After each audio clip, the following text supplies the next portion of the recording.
செம்மாசி மச்சானா செம்மாசி மச்சானா அவர் அண்டை சொல்லித்தார் அண்டோர் நான் சொல்லித்தார்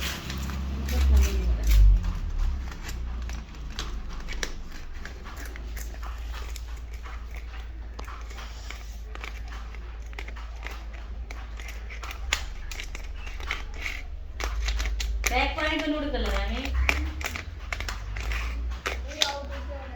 ஆக்கள் வேலை இது